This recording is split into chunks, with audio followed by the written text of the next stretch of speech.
নমস্কাৰ, মই বৰ্তমান উপস্থিত আছো দিচাংপানীৰ অঞ্চলত সোণাৰু কাঞ্চন কৃষ্ণচূড়া এই অনুষ্ঠানটি 2-3-4 জানুৱাৰী তাৰিখে অনুষ্ঠিত কৰিছিল। আজি অন্তিম দিনৰ কাৰ্যসূচীত মই উপস্থিত আছিলোঁ আৰু এই মুহূৰ্তত উপস্থিত থাকি যথেষ্ট প্ৰকৃতিপ্ৰেমী ৰাইজৰ সমাগম দেখিবলৈ পাইছোঁ।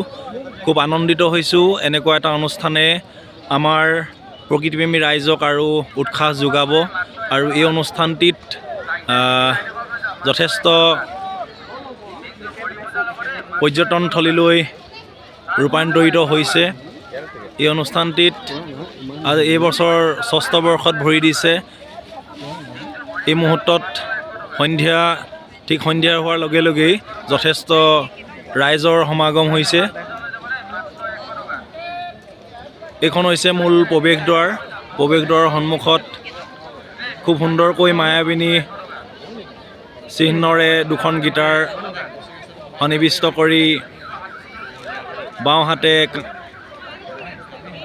আপোনাৰ সোণাৰু, ঠিক মধ্যম ভাগত আছে কাঞ্চন আৰু ঠিক সোঁফালে আছে কৃষ্ণচূড়া। এটা সুন্দৰ আটকধুনীয়া মূল প্ৰৱেশদ্বাৰ।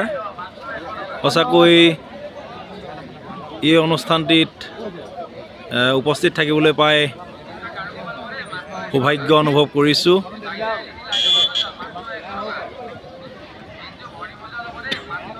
আৰু আশা ৰাখিছোঁ অনাগত ভৱিষ্যতৰ দিনতো এনেধৰণৰ অনুষ্ঠানবিলাকে আমাৰ প্ৰকৃতিপ্ৰেমী ৰাইজক আৰু উৎসাহিত কৰিব। ধন্যবাদ।